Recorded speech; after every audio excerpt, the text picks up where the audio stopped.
KBS 교통정보센터였습니다.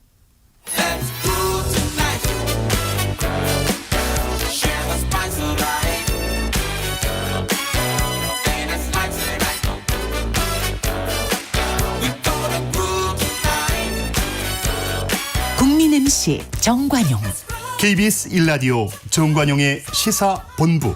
들어보면 달라요.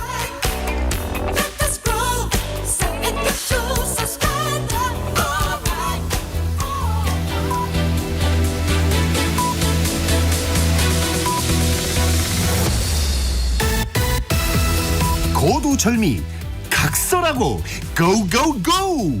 갈 때까지 가보자. 정관용의 시사본부. 매주 토요일 2부 거두절미 각설하고, 오늘은 민주당 민주연구원 부원장 현근택 변호사 그리고 최진영 변호사 이 두 분과 함께하고 있습니다. 후반부 공통질문입니다. 금주의 한마디, 누가 한 어떤 말, 가장 핫한 말 한마디. 현근택 변호사. 네, 김기현 대표가 보통 이제 정치인들이 연예인들에 대해서 한마디는 잘 안 하거든요. 연예인은 어쨌든 연예인 영역으로 보는데. 김윤아 씨건. 그렇죠. 김윤아 자우림 저도 좋아하는 가수입니다. 되게 뭐 젊은 친구들한테 좋은 이미지 있는데 개념 없는 연예인이다 했다. 이 말의 뭐 맥락은 이렇습니다. 그러니까 오염수 방류에 대해서 좀 뭐라고 한마디 했더니 그거에 대해서 이제 특정해서 얘기한 건데. 그럼 김기현 대표가 평소에 이런 분이냐? 별로 이런 분이 아니에요. 근데 최근에 굉장히 뭐 지금 뉴스타파 언론 보도의 인터뷰에 대해서도 뭐 사형에 처해야 할 국가 반역죄, 1급 살인죄. 이게 사실은 굉장히 세졌죠. 네, 죄가 보면은 정보통신망법에 의한 명예훼손이 한마디로 그냥 명예훼손입니다. 명예훼손. 죄가 인정돼도 뭐 벌금형 정도 나오는 거겠죠. 뭐 제가 보기엔 인정되지는 않을 것 같은데, 왜냐하면 뭐 커피를 누가 타줬냐가 머리에 중요하겠습니까? 근데 이 연예인들까지 얘기하고 있다. 그러니까 한마디로 얘기하면 아까 지금 유인촌 후보자 얘기도 했습니다만 방송 연예인들까지 좀 이렇게 얘기하기 건들기 시작한 거 아니냐. 그런 딱 어찌 보면 대표적인 사례고, 이거에 대해서는 제가 보기에 뭐 보수 진보를 막론하고, 아니 연예인들이 자기 얘기하고 싶은 거 하는 건데 그것까지 정치인이 얘기해야 되냐. 더구나 여당 대표가. 왜냐하면 이런 얘기를 바로 하면 물론 소속사에서는 정치적인 의미가 없다 그러지만 많은 분들이 생각해요. 그러면 이제 소속사 가수가 세무조사 받고 압수수색 받고 그럼 저 소속사는 무사할까? 다 그 생각하거든요. 워낙 그러고 있으니까. 그러니까 우선 공연이 어려워질 것이지 그렇죠. 않을까? 일단 공연도 일단 어려울 뿐만 아니라 세무조사, 압수수색 그다음에 다 이렇게 눈에 보이잖아요. 그래서 이런 거는 제가 보기에 좀 안 했으면 좋겠다 생각이 듭니다. 일부 보수 언론도 비판적인 그런 글들을 쓰고 그러더라고요. 네. 그렇습니다. 그 부분에 대해서는 뭐 특히 이제 그 정치 권력이 문화에 대해서 얘기한 것에 대해서 특히 뭐 국민의힘 의원 같은 경우에도 페이스북에 그와 같은 뭐 글을 쓴 건 있습니다만, 그럼에도 불구하고 우리나라에 이른바 개념 연예인이라고 했는 사람들의 어떤 말은 개념이라고 하지만 그게 개념이 있는지에 대해서는 다시 한번 우리가 생각하고 하는 계기가 됐다라고 생각하는데요. 많은 사람들이 댓글을 보면 좌우림이라고 쓰고 좌우림이라고 할 정도로 굉장히 비판적인 그 시각도 여론도 많다는 점, 그 말씀을 드리고 싶습니다. 김기현 대표가 이렇게 언급한 거는 그래도 적절하다고 보세요? 적절하다기보다는 굳이 김기현 대표께서 그런 직접 어떤 특정 개인에 대해서 할 필요는 있었냐라는 생각이 있지만, 그럼에도 불구하고 알겠습니다. 그와 같은 시각은 분명히 있다는 것이죠. 최진영 변호사는 금주의 핫한 한마디 뭘 꼽았습니까? 증거 보러 왔습니다. 이재명 대표가 지난주에 수원지방검찰청에 나가서 오늘 증거 보러 왔다고 했습니다. 조사받으러 왔다는 것이 아니고 검찰을 조사하러 왔다라는 것으로 읽히는 것 같은데요. 그러면서 1시간 40분 정도 수사를 받고 나오실 때에 뭐라고 하셨냐 하면은 의미 있는 서류는 하나도 보여준 적이 없다. 그리고 또 왜 불렀는지 모르겠다라고 하신 것 같은데요. 저는 그것을 보면서 굉장히 어떻게 보면 다급하셨구나 하는 그런 느낌이 강했습니다. 무슨 말씀이냐면은 앞에서는 뭐라고 하냐면은 증거 보러 왔는데 증거가 하나도 없다라고 했어요. 그런데 뒤에서는 뭐라고 했냐면은 서류는 보긴 봤는데 의미 있는 서류만 제시했다라고 하면서 시간만 썼다라고 하는데요. 그 서류가 의미가 있는지 없는지는 검찰과 법원이 나중에 확인을 할 겁니다. 결국 아무런 증거를 제시하지 못했다고 하지만 분명히 검찰은 굉장히 의미 있는 특히 이제 그 경기지사로 있을 때에 직접 본인이 서명하거나 결재했던 유의미한 서류를 그 전후 맥락에 비춰서 제시를 했고 그럼에도 불구하고 그것을 아무 의미가 없는 마치 나는 아무런 관계가 없고 이화영 평화부지사가 독단적으로 알아서 모든 일을 했는 것처럼 얘기하는 걸 보면서 정말 권력이 이렇게 무상한 것인가라도 느낀과 함께 권력이 이렇게 무서운가라는 그런 양가적 감정을 가졌습니다. 자, 요 발언은 이제 시작으로 이재명 대표 단식 17일째이고 검찰은 아마도 대북 송금하고 백현동을 묶어서 구속영장 청구할 것으로 예상이 되는데 민주당 내 분위기가 이재명 대표는 자신의 불체포 특권을 포기하겠다라고 공언한 바 있고 그래서 구속영장 체포동의안이 오면 가결적이었던 분위기가 좀 변화한다. 단식과 함께 좀 변화하고 있다. 이런 설도 나오던데 네네. 현근택 변호사 지금 당내 상황이 어떻습니까? 우선 단식 언제까지 갈 것 같고 검찰의 영장 청구에는 어떻게 대응하게 될 것 같은지 한번 말씀해 보시죠. 뭐 어려운 질문인데 그 전에 조금 말씀드리면 증거 굉장히 중요하죠. 왜냐하면 300만 달러를 이게 뭐 국내 뭐 어떤 기업에 준 게 아니라 북한에 준 겁니다. 북한에 준 거기 때문에 그 증거가 있느냐. 물론 이제 영수증이 있다고는 하는데 지금 이화영 공소장이나 김성태 공소장에 보면은 시기라든지 금액이라든지 방법이 다 다릅니다. 저도 직접 뭐 진술 들어봤는데 말할 때마다 달라요. 어떻게 줬는지. 실제로 줬느냐. 이런 의문도 갖고 있는 것이고요. 그다음에 두 번째는 이제 제3자 뇌물이다 보니까 결국은 부정한 청탁이라든지 아니면 대북 사업에 대한 경기도 어떤 도움을 준 게 있느냐. 이제 그게 핵심인데 예. 뭐 경기도가 뭐 대북 사업에 도움을 줄 게 있습니까? 법적으로 줄 권한 자체가 없기 때문에 이제 그거에 대한 증거는 아마 제가 보기에 제시 안 했을 가능성이 높고 물론 제시한다 그래도 제가 보기에 그러면 예를 들어서 북한에서 영수증을 작성해 줬어요. 그럼 우리가 만약에 피고인을 부동의합니다. 그럼 영수증을 작성한 준 사람을 불러야 돼요. 못 부르죠. 못 부르잖아요. 예. 그러면 어떻게 입증할 거냐 이런 문제가 생기는 겁니다. 이제 그래서 말씀드리는 거고요. 그다음에 이제 지금 말씀하신 것처럼 결국은 아마 단식 뭐 중단은 제가 보기에는 뭐 원래 그동안 우리가 뭐 정치권에 꼭 뭐 이게 뭐 관습이든 문법인지 모르겠습니다만 야당 대표가 단식하면 여당 대표가 한번 찾아가고 그 요구 조건을 들어준다는 얘기가 아니에요. 그래도 도의상 한번 찾아가서 뭐 그만두십시오 얘기하고 대통령실에서 정무수석이 오고 이런 게 어찌 보면 그동안 이루어졌습니다. 예. 저희들이 여당일 때도 그렇고 국민의힘이 여당일 때도 다 그렇게 됐거든요.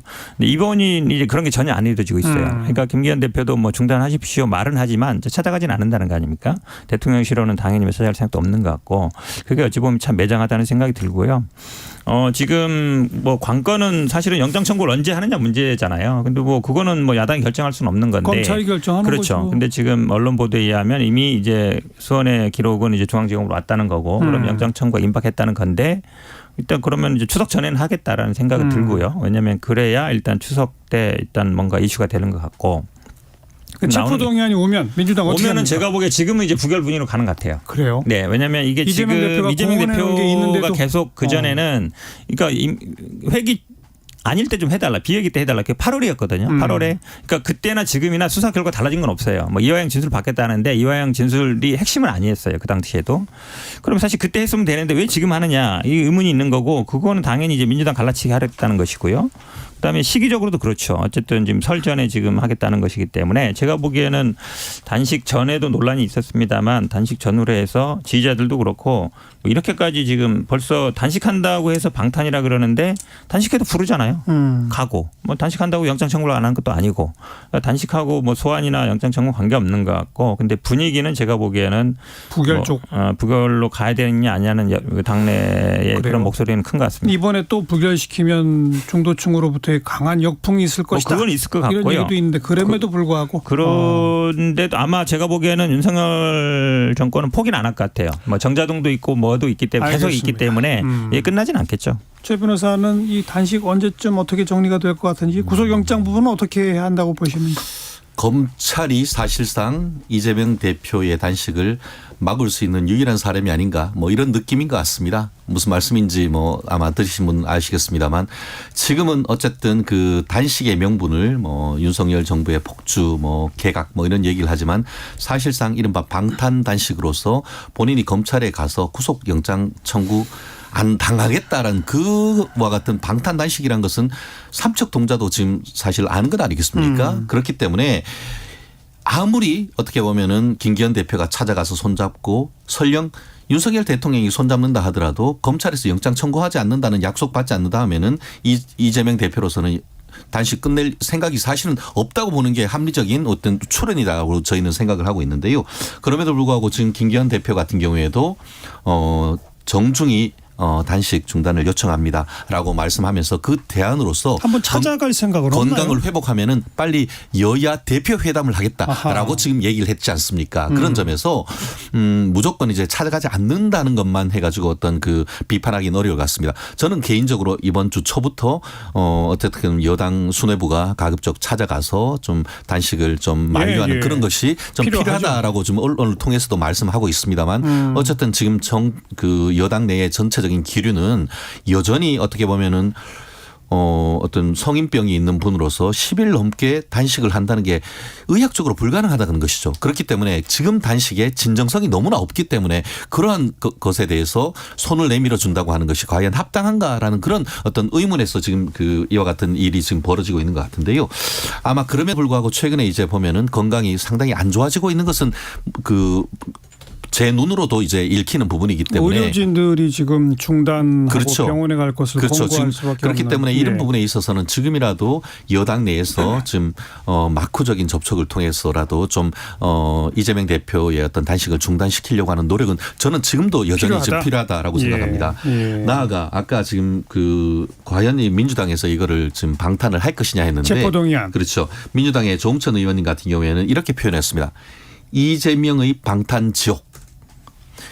말씀드렸듯이 이미 벌써 본인이 이제 올 초에서 포기하겠다고 이게 교수단체 대표 연설에서 얘기를 했고 검찰이 10번 부르면 100번이라도 나가겠다라고 했음에도 불구하고 또 방탄하는 내용을 할 경우에는 결국 내년 총선과 관련해 가지고 민주당 특히 수도권과 이게 뭐 충청도 의원들 같은 경우에는 고민하지 않을 수 없는 것이죠. 친명 비명을 떠나서. 그렇기 때문에 저는 이재명 대표의 어떤 정치적 위상도 중요하지만 이 이른바 배지들로서는 내 배지가 더 중요하다라고 보는 게 일반적 시각 아니겠습니까? 그렇다는 점에서는 공천을 의식해서 부결적으로 갈 거다. 오히려 이제는 이재명 대표로서는 당 지지나 지지율이나 이런 것을 봤을 때에 읍참마속의 심정으로 저는 이게 국회로 올 경우에는 민주당 내에서도 탄핵 체포동의안 가결될 가능성이 저는 오히려 훨씬 높지 않느냐. 조심스럽지만 그렇게 예측을 합니다.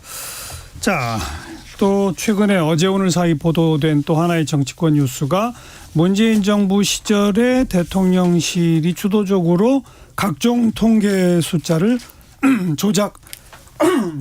조작하도록 개입했다. 이걸 감사원이 중간 감사 결과를 내놓고 경찰 검찰에 이제 수사 의뢰한 부분 아니겠습니까? 요거 어떻게 보세요, 현 변호사? 결국은 이제 통계를 조작했다는 부분인데, 그러니까 통계라는 게 결국은 뭐 조사 대상이나 우리 여론조사랑 비슷한 겁니다. 통계라는 게 결국은 어떻게 조사하느냐 이거에 따라 이제 달라지는 건데 지금 보니까 이건 같아요. 그 전에는 우리가 이 부동산 시세를 KB 시세로 많이 기준으로 봤습니다. KB 시세는 이제 국민은행 시세거든요. 이게 실거래가는 아닙니다. 실거래가는 아니라 이게 대출의 기준이 되는 어느 정도 작성하는 거였는데 부동산원이라고 옛날에 이제 한국감정원의 기준에 대해서 했다는 건데 이게 KB 시세와 차이가 많이 난다. 이게 핵심이거든요. 실제와. 근데 그러면 실제는 뭐냐? 실거래가를 국토부에서 매일 발표를 합니다. 실거래가가 사실 제일 중요한 지표예요. 실거래가는 실제 거래가 이루어진 사례거든요. 물론이죠. 그렇죠. 그런데 이제 KB 시세와 많이 차이가 난다. 그래서 이게 어찌 보면 사전에 보고받고 그다음에 조작한 거 아니냐는 건데 제가 보기에는 사실은 이게 지금 통계는 물론 그 당시에도 논란이 있었어요. 이게 뭐 실제 시세 거래 시세보다 낮은 게 아니냐, 높은 게 아니냐. 그리고 거기에 우리가 뭐 얘기하는 것처럼 통계를 어느 정도 좀 마사지한 간의 논란이 있었는데 이걸 가지고 이렇게 또 뭐 두세 차례 연기해 가면서 지금 20몇 명을 지금 검찰 수사 의뢰한다는 거 아닙니까? 맞아요.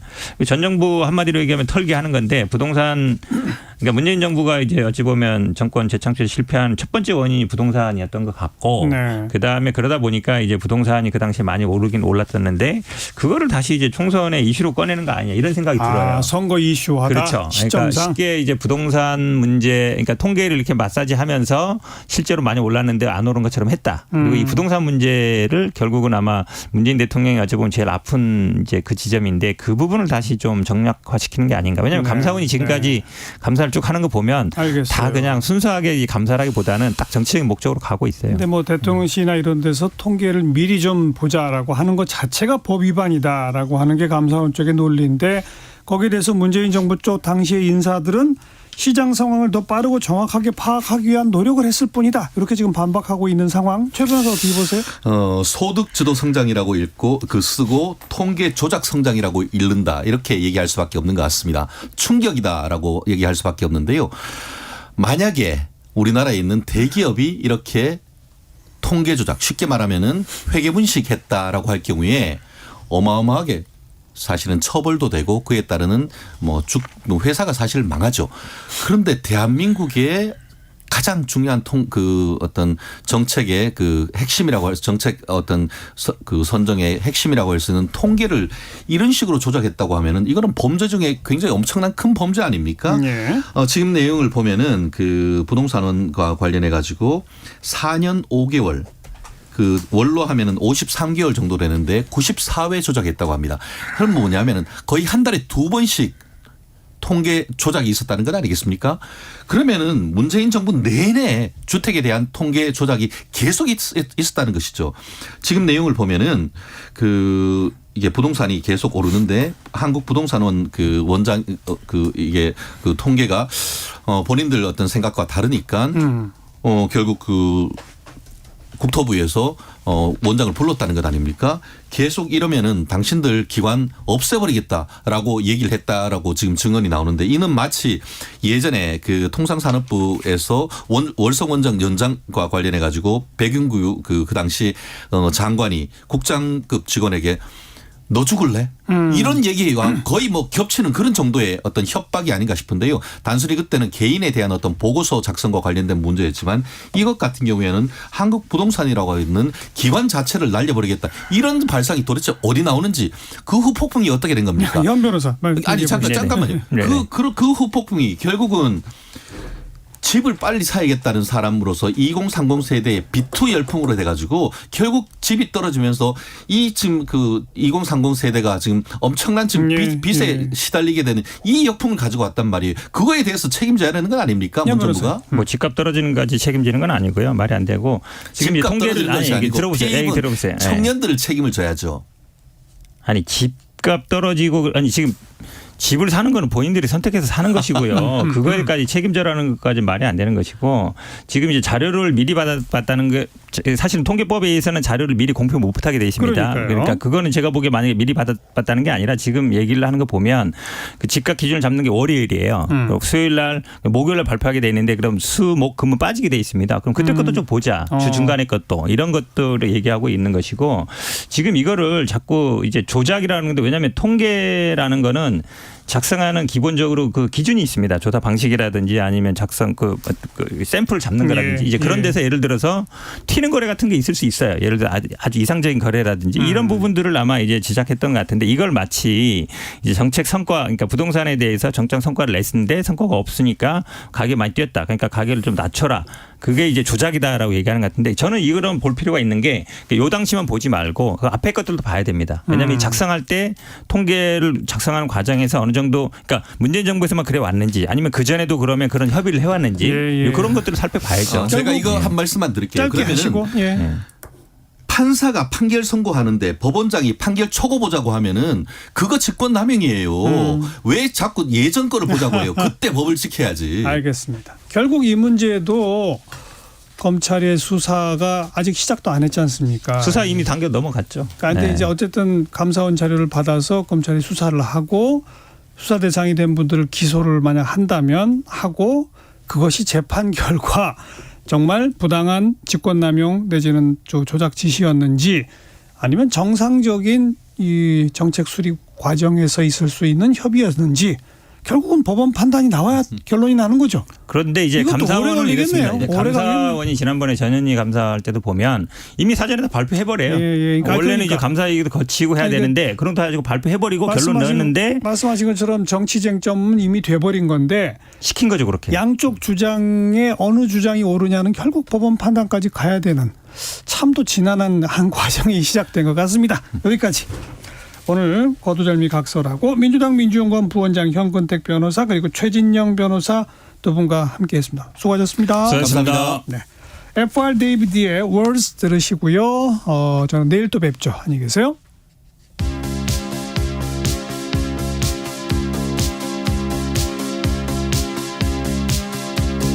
Words don't come easy to me.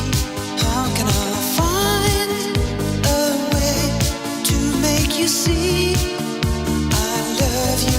Words don't come easy. Words don't come easy to me. This is the only